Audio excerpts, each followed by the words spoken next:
अच्छा। अच्छा जी, आज जो हमारा टॉपिक है वो है हमारे पास ग्लूकोनियोजेनेसिस। यानी ग्लूको का मतलब होता है ग्लूकोज, नियो का मतलब होता है from non carbohydrate source, genesis का मतलब होता है बनाना। हमने अब ग्लूकोज बनाना है फ्रॉम नॉन कार्बोहाइड्रेट सोर्स से। ठीक है।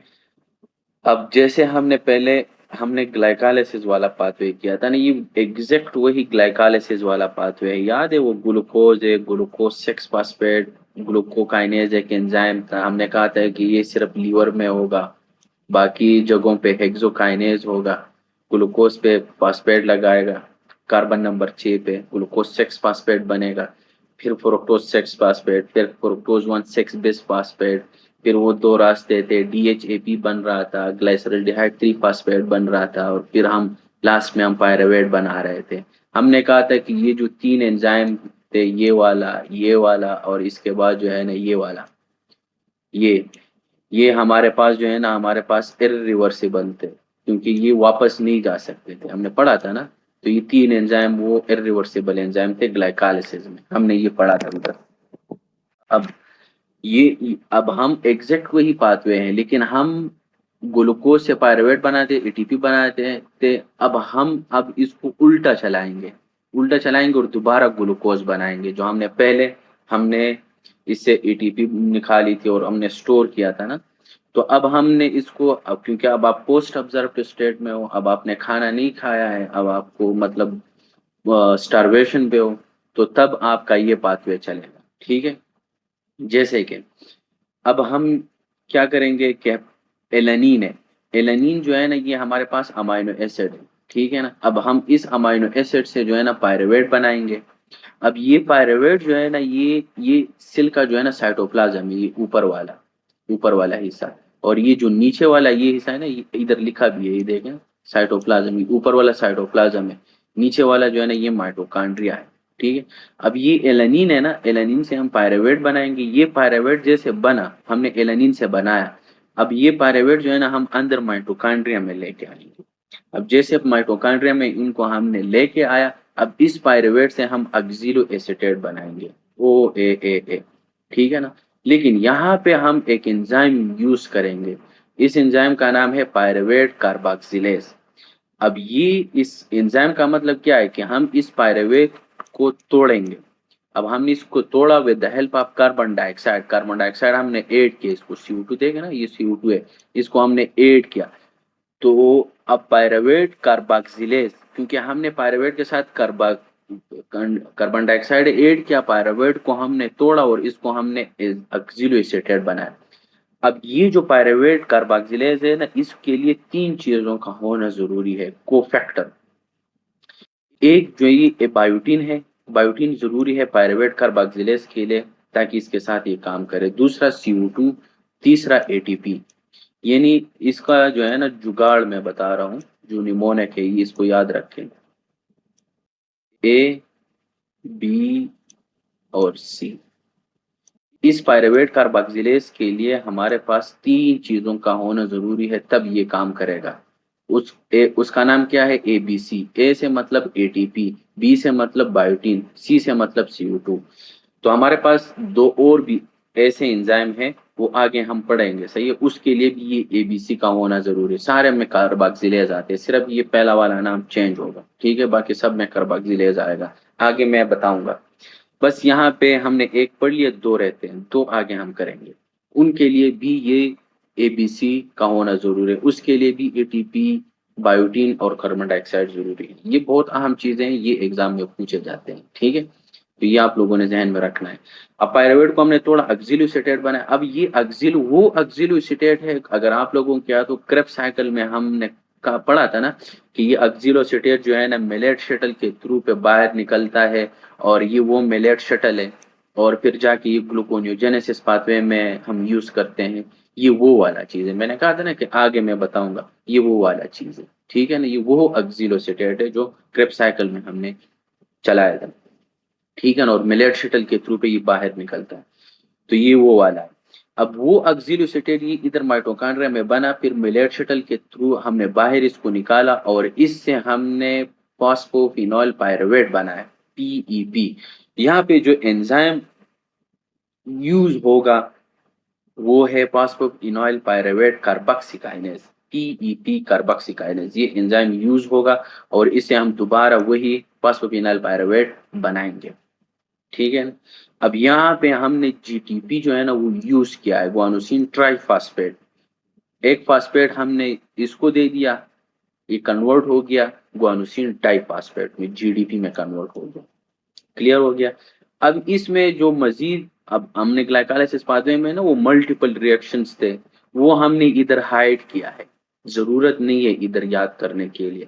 तो यहाँ पे जो रिवर्सिबल रिएक्शन थे ना वो यहाँ पे हुए हैं, ठीक है ना। तो उसको हमने इनको इधर हाइड किया है।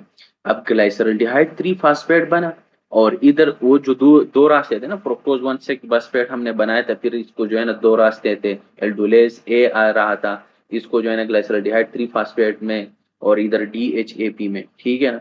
तो यहाँ पे जो है ना वो ये वही चीज है, ग्लाइसरल्डिहाइड 3 फास्फेट है, ये DHAP है, ठीक है ना। अब इधर से भी ये आता है और इधर से भी जाता है, इसको मैं बाद में एक्सप्लेन करूंगा, पहले इसको एक्सप्लेन करते हैं, ठीक है ना। ग्लाइसरल्डिहाइड 3 फास्फेट, इससे हमने फ्रुक्टोज 1,6-बिस फास्फेट बनाया। अब यहाँ पे इसको हमने एक फास्फेट इससे रिमूव करना है जो कार्बन नंबर 1 पे है, इनको हम रिमूव करेंगे, ये देखें हमने बाहर निकाला। तो यहाँ पे जो हमारे पास एंजाइम यूज होगा वो होगा फ्रुक्टोज 1,6-बिस फास्फेट, है ना, क्योंकि हमने फास्फेट को रिमूव करना है, इरेज करना है। तो इसलिए मैं यहाँ पे नाम भी यही दूंगा, फ्रुक्टोज 1,6-बिस फास्फेटेज, क्योंकि मैंने फास्फेट को बाहर निकाल दिया। अब एक फास्फेट मैंने बाहर निकाल दिया, पीछे जो रह गया सिर्फ 6, तो यहाँ पे मैं रखूंगा फ्रुक्टोज 6 फास्फेट। फिर यहाँ पे वो मतलब रिवर्सिबल रिएक्शन थे, वो रिवर्स होता था, आगे भी जा रहा था पीछे भी जा रहा था, वही चीज है। तो मैंने यहाँ पे ग्लूकोज 6 फास्फेट बनाया। अब यहाँ पे जो एंजाइम था ना वो ग्लूकोकाइनेज था, जिस तरह फास्फोप्रोटोकाइनेज 1 था, ये इरिवर्सिबल एंजाइम थे। हमने कहा था ये 3 इरिवर्सिबल एंजाइम है। तो अब ये तो इस रास्ते पे वापस नहीं जा सकते, तो हम इसको इस रास्ते पे लेके जाएंगे, जिस तरह इसको हमने इस रास्ते पे लेके आया, क्योंकि ये तो इरिवर्सिबल था। जिस तरह पायरेवेट काइनेज हम इसको वापस इस तरीके इस रास्ते से नहीं वापस लेके जा सकते, क्योंकि ये इरिवर्सिबल था, ठीक है। तो इसलिए इसको हमने अंदर लेके आया और फिर इसकी इसे थ्रू इसी तरह हमने आगे लेके गया। अब ग्लूकोज 6 फास्फेट बना। अब इसको हम वापस लेके जाएंगे, इससे ग्लूकोज बनाएंगे, लेकिन यहाँ पे हम कौन सा एंजाइम यूज करेंगे, क्योंकि हमने इस फास्फेट से 6 नंबर कार्बन से पे जो फास्फेट लगा हुआ है इसको हम रिमूव करेंगे। तो वही एंजाइम मैं रखूंगा। तो मैंने इरेज करना है, रिमूव करना है, तो ग्लूकोज 6 फास्फेटेज फास्फेट को मैंने रिमूव किया, पीछे सिर्फ ग्लूकोज रह गई, ठीक है। तो बड़ा ही आसान और स्टेप बाय स्टेप, इसमें कोई मतलब रॉकेट साइंस नहीं है कि बंदा कहे यार है क्या चीज, बड़ी आसान चीज है, ठीक है। तो देखिए ग्लूकोनिज एक इस तरीके से हम अमाइनो एसिड से हमने किस तरह ग्लूकोज बनाया, क्योंकि amino acid non carbohydrate source है।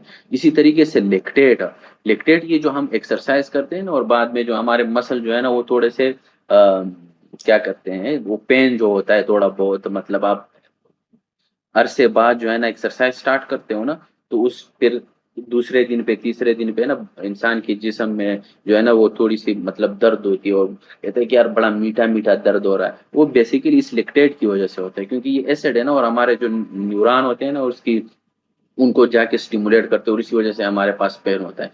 अब उस लेक्टेट से हमने ग्लूकोज बनाना है, तो एग्जैक्टली यहाँ पे ऐसे ही चलेगा, पायरेवेट बनेंगे, लेकिन यहाँ पे NAD का होना जरूरी है। अगर NAD है तो ये लेक्टेट पायरुवेट में कन्वर्ट होगा, ये लेक्टेट एक अपना हाइड्रोजन इस NAD को दे देगा, वो NADH में कन्वर्ट हो जाएगा, फिर पायरुवेट पायरुवेट, फिर इसी तरीके से ये वाला एंजाइम दोबारा, और ये इसी तरीके से ये जो सेम अभी मैंने एक्सप्लेन किया एग्जैक्टली यही चीज चलेगी दोबारा, और हम ग्लूकोज बनाएंगे। तो हम अमाइनो एसिड से, ये जो स्केलेटल मसल से जो अमाइनो एसिड्स आते हैं, ठीक है ना, वो, और ये जो लेक्टेट आप एक्सरसाइज करते हो वो जो एसिड बन जाते हैं, वो इससे, क्योंकि ये तो नॉन कार्बोहाइड्रेट सोर्स है, तो इससे हम जाके किस तरीके से हम ग्लूकोज बना देते हैं, ठीक है। अब ये बेसिकली आपके लीवर में ये सीन चलता है, ठीक है, क्योंकि लीवर का काम है ग्लूकोज बनाना, ठीक है ना, फ्रॉम नॉन कार्बोहाइड्रेट सोर्स से जब आपके ब्लड में ग्लूकोज कम हो जाए ना, ब्लड में ग्लूकोज कम हुआ है, तो अब लीवर का काम होता है कि इसको नॉर्मलाइज करे। तो किस तरीके से अब ब्लड में ग्लूकोज कम हो गया तो लीवर को पता चल गया, अब उसने नॉन कार्बोहाइड्रेट सोर्स से जो है ना ग्लूकोज लेके आया। इसी तरीके से अब ग्लाइसरॉल 3 फास्फेट है, ये हमने वैसे एक्सप्लेन नहीं किया, नेक्स्ट चैप्टर में ये आ रहा है, उधर हम एक्सप्लेन करेंगे। ये फैट्स है बेसिकली, ठीक है ना। तो इस फैट से हम किस तरीके से हम ग्लूकोज बना देते हैं, वो इसी तरीके से जब आप एक्सरसाइज करते हो ना, तो फिर इसके बाद जो है ना वो फैट्स टूट जाते हैं, फैट्स टूट जाते हैं और इसके बाद जो है ना उसे हम ग्लूकोज बना देते हैं और मसल को देते हैं और बाकी जो सेल्स है उनको हम एनर्जी के लिए यूज कर देते हैं। तो ये वही मतलब फैट्स है। अब इससे हम DHAP बनाए, लेकिन यहाँ पे भी NAD का होना जरूरी है। NAD होगा तो इससे हम एक हाइड्रोजन निकालेंगे, वो इस NAD को दे देंगे, ये NADH में कन्वर्ट हो जाएगा और ये DHAP बनेगा और ये दोबारा इसी तरीके से ये वाला पाथवे चलेगा और इसे हम ग्लूकोज बनाएंगे। तो देखें ना, ये नॉन कार्बोहाइड्रेट सोर्स है, ये वाला ये वाला ये वाला, ये नॉन कार्बोहाइड्रेट सोर्स है। तो ये हम ग्लूकोन्यूजेनेसिस पाथवे इसी तरीके से आपका लीवर चलाता है। दूसरी बात ये है ना कि ये पायरुवेट कार्बोक्सिलेज के बारे में मैं एक दो बातें और कहूँ कि एक जो एसिटाइल कोए हमने बनाया था ना, वो एसिटाइल कोए आके इस कार्बोक्सिलेज जो पायरुवेट कार्बोक्सिलेज है ना, इनको स्टिमुलेट कर देता है।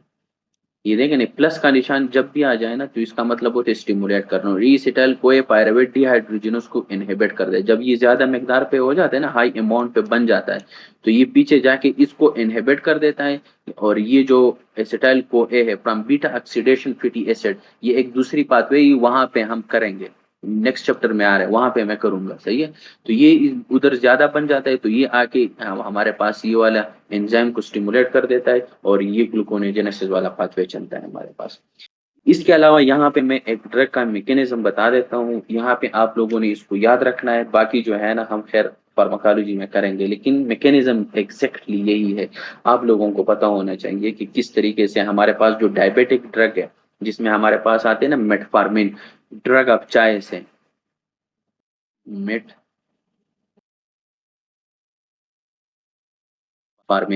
ये ड्रग ऑफ चॉइस है डायबिटिक पेशेंट के लिए, डायबिटिक टाइप 2, सही है, diabetic type 2 drug of choice, diabetic type 2 के लिए ये जो मेटफॉर्मिन है ना, ये ड्रग ऑफ चॉइस है। बेसिकली मेटफॉर्मिन क्या काम करता है, वो आके हमारे पास इस एंजाइम को इनहिबिट कर देता है। ये ड्रग मेटफॉर्मिन, ये आके इस पायरुवेट कार्बोक्सिलेज को जो है ना इनहिबिट करेगा, ये वाला पाथवे चलेगा ही नहीं, इससे हम ग्लूकोज बनाएंगे नहीं। क्योंकि पता है हमारे पास डायबिटिक पेशेंट में क्या होता है कि हमारे पास जो है ना ब्लड में ग्लूकोज बहुत ज्यादा हाई हो जाता है, क्योंकि टाइप 1 में ये मसला होता है कि आपका जो है ना या तो इंसुलिन नहीं है, बिल्कुल जेनेटिक मसला है। टाइप 2 में ये होता है कि आपके पास जो है ना इंसुलिन के जो रिसेप्टर्स है ना वो खराब होते हैं। तो दोनों कंडीशंस में, चाहे रिसेप्टर खराब हो चाहे इंसुलिन ना हो, तो हमारे पास ब्लड का जो ग्लूकोज है ना वो हाई हो जाता है और हाइपरग्लाइसीमिया होता है, ठीक है ना। इसलिए डायबिटिक पेशेंट को हाइपरग्लाइसीमिया होता है। तो अब हमने क्या करना है कि ऑलरेडी एक पेशेंट है, उसको जो है ना डायबिटीज है, उसका जो है ना ग्लूकोज लेवल ज्यादा है। जब ज्यादा है हाइपरग्लाइसीमिया है तो हमने ग्लूकोज का लेवल कम करना है। जब हमने ग्लूकोज का लेवल कम करना है तो क्या हम कर देते हैं कि हम इस पेशेंट को जो है ना मेटफॉर्मिन दे देते हैं, ये जाके इस एंजाइम को इनहिबिट करेगा, ग्लूकोज बनेगा नहीं ब्लड में ग्लूकोज। मतलब ये है कि ये हाइपोग्लाइसीमिया नहीं करवाता है, ये वैसे ये जो मेटफॉर्मिन है ना, ये हाइपोग्लाइसीमिया नहीं करवाता है, लेकिन ये है कि आपका ये ग्लूकोन्यूजेनेसिस वाला पाथवे जो है ना इनको नहीं चलाएगा। और जब ये नहीं चलेगा तो हमारे पास पीछे से ये चीज ही कामुलेट होती है ना, पायरुवेट, पायरुवेट से फिर ये, तो ये जो है ना लेक्टेट भी पीछे कामुलेट हो जाता है। तो इसीलिए मेटफॉर्मिन का एक साइड इफेक्ट है ना लैक्टिक एसिडोसिस। वो बेसिकली ये लैक्टिक एसिडोसिस क्यों होती है, वो इसलिए होती है क्योंकि ये एंजाइम बंद हो गया है, ये आगे चलता नहीं है, पीछे से लेक्टेट इंक्रीज हो गया है। तो इसी वजह से मेटफॉर्मिन का साइड इफेक्ट ये है कि लैक्टिक एसिडोसिस करवा देता है। तो इसी वजह से हम, अगर आपके पास क्लिनिक में कोई ऐसा पेशेंट आ गया ना कि उसको डायबिटीज भी है और प्लस COPD भी है, मतलब कोरोनिक ऑब्स्ट्रक्टिव पल्मोनरी डिजीज भी है, तो कोरोनिक ऑब्स्ट्रक्टिव पल्मोनरी डिसऑर्डर में क्या होता है कि उसमें हमारे पास जो लंग्स होते हैं ना वो कंस्ट्रक्ट होती है, हमारे पास कार्बन डाइऑक्साइड जो है ना वो रिटेन रहती है इनसाइड द लंग्स। तो कार्बन डाइऑक्साइड ज्यादा हो जाता है, कार्बन डाइऑक्साइड जब ज्यादा हो जाता है, कार्बन डाइऑक्साइड हमारे पास एसिड है, और एसिड जो है ना एसिडोसिस करवाता है, और लैक्टेट भी एसिड है। मैंने कहा था ना कि जब भी एट लास्ट में किसी लफ्ज के आखिर में आ जाए इसका मतलब होता है कि एसिड। तो ये लैक्टेट है या लैक्टिक एसिड, दोनों नाम है, ठीक है ना। तो दोनों कंडीशन में एसिड ज्यादा हो गया है। अब अगर आप सीओपीडी वाले पेशेंट को ये दवाई देंगे तो पेची से ये लैक्टेट तो इंक्रीज ऑलरेडी है, और ऑलरेडी सीओपीडी वाला पेशेंट है उसको तो ऑलरेडी जो है ना एसिडोसिस हुआ है। अब दोबारा एसिडोसिस करवा रहे हो, बहुत ज्यादा एसिडोसिस होगी, तो इसलिए मेटफॉर्मिन जो है ना वो कंट्रा इंडिकेटेड होता है सीओपीडी पेशेंट्स में। सीओपीडी पेशेंट्स में हम ये नहीं दे देते हैं। सही है, metformin is a कंट्रा indicated COPD patient, COPD patient. ठीक हो गया। तो ये जो है ना ये बेसिकली ये ड्रग का जो है ना मैकेनिज्म है। इसी तरीके से वहां पे डायरेक्ट इन लोगों ने बातें की है कि जो है ना पाया मेटफॉर्मिन जो है ना वो लैक्टिक एसिडोसिस करवाता है। किस तरह करवाते हैं, एग्जैक्टली यही मैकेनिज्म है उसका। ठीक हो गया। तो सिंपल सी बात लेते हैं, इसमें कोई और चीजें हैं नहीं, ठीक है। अब हम करते हैं अल्कोहल मेटाबॉलिज्म। अल्कोहल मेटाबॉलिज्म में हम क्या कर देते हैं, देखिए हमने अल्कोहल जब ये लोग पीते हैं ना तो उसका जो मेटाबॉलिज्म होता है ना वो लीवर में होता है, ठीक है। अब लीवर में वही अल्कोहल है, ये अल्कोहल जाएंगे आपके लीवर में, ठीक है ना। इससे हम एसिटल्डिहाइड बनाएंगे, एसिटल्डिहाइड। अब यहाँ पे हमने अल्कोहल से लीवर क्या काम कर देता है कि इस अल्कोहल से हाइड्रोजन निकाल देता है और वो एनएडी को दे देता है। एनएडी एनएडीएच में कन्वर्ट हो जाता है, ठीक है। अब क्योंकि मैंने अल्कोहल से हाइड्रोजन इरेज किया, रिमूव किया, तो मैं इसलिए नाम भी वही दूंगा, अल्कोहल डीहाइड्रोजिनेस, ठीक है। अब एसिटल्डिहाइड बन गया है। अब एसिटल्डिहाइड से मैंने एक हाइड्रोजन रिमूव कर देना है, वो इस एनएडी को देना है, वो एनएडी जो है ना वो एनएडीएच में कन्वर्ट हो जाएगा। तो एंजाइम का नाम भी मैं वही यूज करूंगा, एसिटल्डिहाइड डीहाइड्रोजिनेस, क्योंकि मैंने एसिटल्डिहाइड से हाइड्रोजन को इरेज करना है, तो इसलिए रिमूव किया है एसिटल्डिहाइड डीहाइड्रोजिनेस। पीछे से जो चीज रहती है वो एसीटेट है। ये एसीटेट जो है ना ये बाहर फिर किडनी के थ्रू जो है ना वो बाहर निकल जाता है, और क्योंकि ये तो एसिड है ना, एट आ गया ना एसीटेट, ये आप किडनी को भी डैमेज कर देता है। अब अब हम आते हैं ना कि ये अल्कोहल वाले पेशेंट को हाइपोग्लाइसीमिया होता है।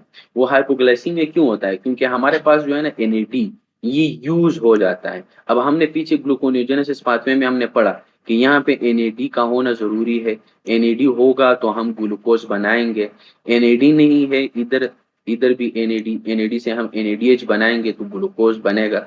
अगर आपके पास सारे एनएडी यूज हो जाते हैं तो आपके पास यहाँ पे एनएडी नहीं होगा, सारे एनएडीएच में कन्वर्ट हो जाते हैं ना।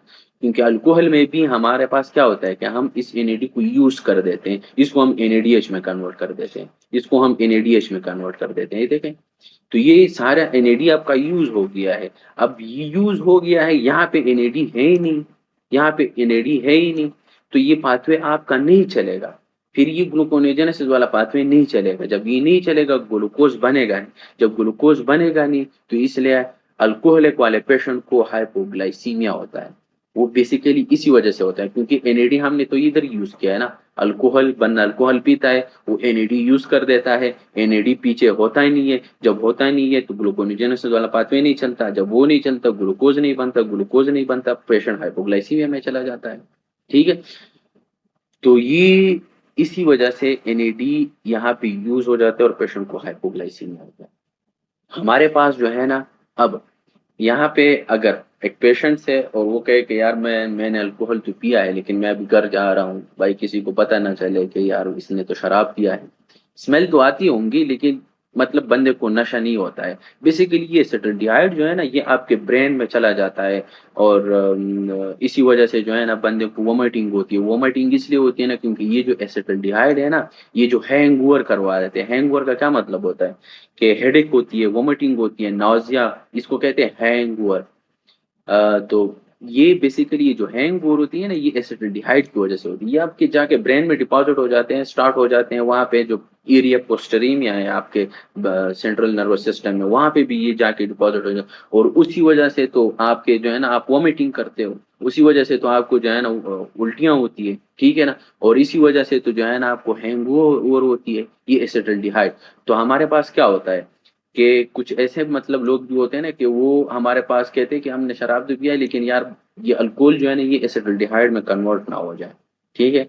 तो जब ये इसमें कन्वर्ट नहीं होते तो बंदे को तो नशा नहीं होता है ना। और शराब तो जो लोग पीते हैं वो तो नशे के लिए पीते हैं, लेकिन एसिटाल्डिहाइड में वो कन्वर्ट नहीं हो रहा है, क्योंकि वो कहते हैं कि यार अगर मैं अभी घर जाऊंगा तो घर वालों को तो पता लगेगा। तो वो क्या काम कर रहे थे, एक ड्रग, इसका एक ड्रग आती है, वो आके खा लेती है, और उसका नाम है, क्या नाम है उसका, ओमी। ये ड्रग इधर लिख लो सही है, ये मैकेनिज्म है, ये आगे हम नहीं करेंगे। ये मेटफॉर्मिन हो गया, ये वाला ड्रग हो गया, ठीक है ना। इसका यही मैकेनिज्म है, मैकेनिज्म इनका यही है, ठीक है। ओमी, ये ई है, ओमी पिजोल, ओमी पिजोल।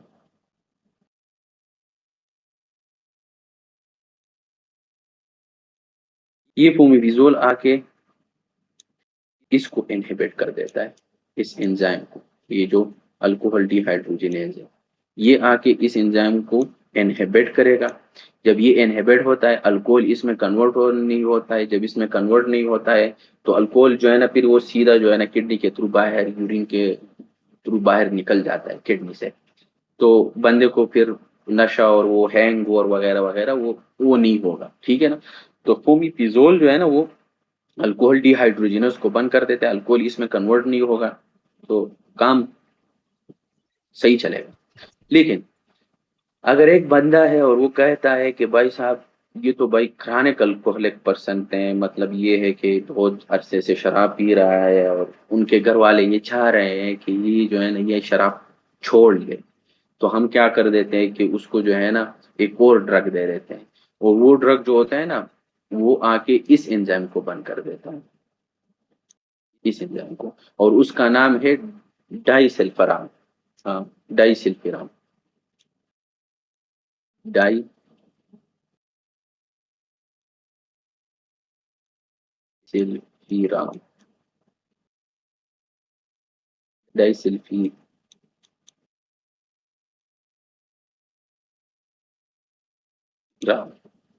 अल्कोहल सिजेशन के लिए हम ये दे देते हैं, ये अल्कोहल को छोड़ने के लिए हम ये डाइसल्फिराम दे देते हैं। बेसिकली ये काम क्या कर देता है कि ये आके ये जो डाइसल्फिराम है ये इसको जो है ना इनहिबिट कर देता है, ये जो एंजाइम है ये इनहिबिट होगा। अब एसिटाल्डिहाइड एसीटेट में कन्वर्ट नहीं होगा।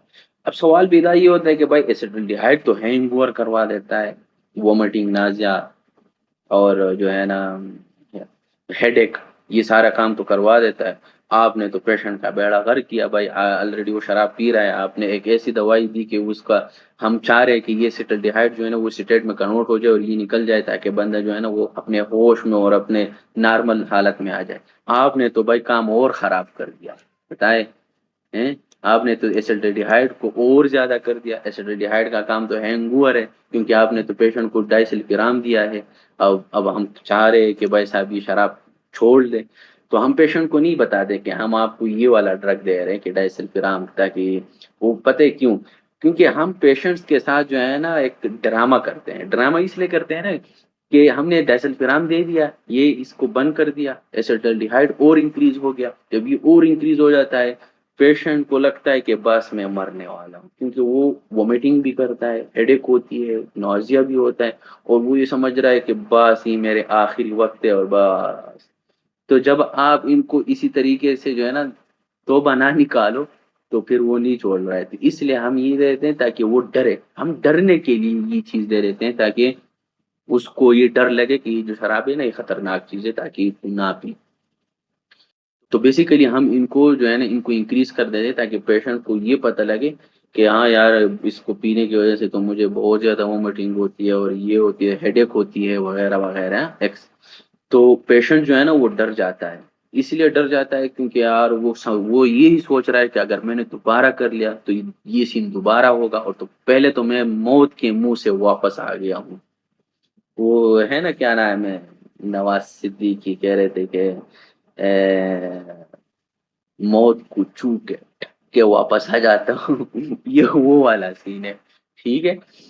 तो इसीलिए, लेकिन बेसिकली आप लोगों ने ना, ये ऐसा ना हो कि आप लोग घर पे ये दे दे, ये वाला ड्रग। एक पेशेंट है वो घर पे है, और आप जो है ना आप ये दे दो, और ये वाला ड्रग, और आप ये समझ रहे हैं कि अगर हम ये देंगे तो पेशेंट जो है ना वो डर जाएगा। नहीं नहीं, घर पे नहीं देना है इसे, ये हॉस्पिटल में जाके देना है, क्योंकि यार हमारे पास ना इलेक्ट्रोलाइट की इम्बेलेंस आ जाती है।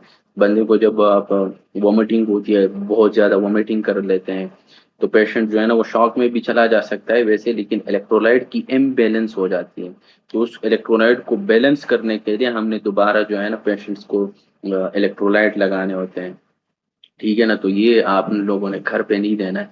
हमारे पास कुछ और भी ड्रग्स है ना कि वो डाइसल्फिराम की तरह काम कर देते हैं। एक है हमारे पास मेट्रोनिडाजोल। मेट्रोनिडाजोल, पाकिस्तान में ये फ्लाइजल के नाम से जाना और पहचाना जाता है। ठीक है ना, मेट्रोनिडाजोल, तो ये हम दे रहे थे, पता नहीं इंडिया में कौन से किस नाम से आते हैं, लेकिन ये वैसे ही मेट्रोनिडाजोल है। ये मेट्रोनिडाजोल भी डाइसल्फिराम की तरह काम कर देते हैं। अगर एक पेशेंट है उसने शराब पिया है, और साथ में उसको जो है ना डायरिया हो गया, और अगर उसने खुदा ना खास्ता उसने मेट्रोनिडाजोल खा लिया, तो ये आके इस एंजाइम को बंद करेगा, ये बंद करेगा, एसिटिल्डिहाइड इंक्रीज हो जाएगा, ये इंक्रीज हो जाएगा हैंगओवर, मतलब वही हेडेक, नाजिया और वोमिटिंग स्टार्ट हो जाएगी। इसी तरीके से हमारे पास एक और भी दो तीन और भी है। एक का नाम है ग्राइसोफ्लिविन। हाँ, ग्राइसोफ्लिविन जो है ना, ये हमारे पास ग्राइसोफ्लिविन, ये हमारे पास वो ड्रग है, क्या नाम है इसका, एंटी फंगल है। ये एंटी फंगल है, हम फार्माकोलॉजी में पढ़ेंगे, सही है। तो एक है ग्राइसोफ्लिविन, और क्लोरोफ्लोरपमाइड है एक, हाँ, ये एंटी डायबिटिक ड्रग है, ये हम उधर पढ़ेंगे। तो ये जो ड्रग्स है ना, ये बिल्कुल डाइसल्फिराम लाइक इफेक्ट है इसके। ये तीन, एक और भी है, एक एंटीबायोटिक भी मेरे जहन से नाम अब निकल गया, तो वो भी है कि ये आके इस हमारे पास एसिटाल्डिहाइड डिहाइड्रोजिनेस को बंद करेगा, और हमारे पास एसिटाल्डिहाइड इंक्रीज हो जाएगा, और काम जो है ना और खराब हो जाएगा। ठीक है। तो ये हमारे पास ये दो ड्रग, यहाँ पे हमने इनके मैकेनिज्म पढ़ लिया, ओमिपिजोल और डाइसल्फिराम। ओमिपिजोल अल्कोहल डिहाइड्रोजिनेज एंजाइम को इनहिबिट कर देता है, डाइसल्फिराम एसिटाल्डिहाइड डिहाइड्रोजिनेज को इनहिबिट कर देता है। ठीक है। तो ये जो चीजें हैं ना, ये हमारे पास क्या है, ये ड्रग, ये इनका मैकेनिज्म भी है। ठीक है। और हमारे पास डाइसल्फिराम लाइक इफेक्ट है, वो ग्लाइसोप्रिविन है, मेट्रोनिडाजोल है, और क्लोरप्रोपामाइड है।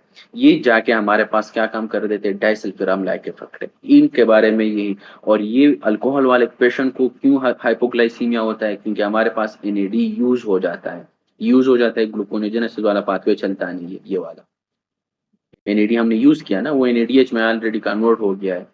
तो इलेक्ट्रेट को पायरुवेट में कन्वर्ट करने के लिए एनएडी का होना जरूरी है, वो हम एनएडी एनएडीएच में कन्वर्ट करेंगे, क्योंकि इस इलेक्ट्रेट से हमने हाइड्रोजन निकालना है, तब जाके वो हमारे पास ग्लूकोज बनेगा। नहीं तो फिर ये पाथवे तो चलेगा नहीं, आपने एनएडी को यूज किया, तो इसलिए अल्कोहलिक वाले पेशेंट को हाइपोग्लाइसीमिया होता है। ठीक है। तो ये हमारे पास ग्लूकोनेजेनेसिस और अल्कोहलिक पाथवे।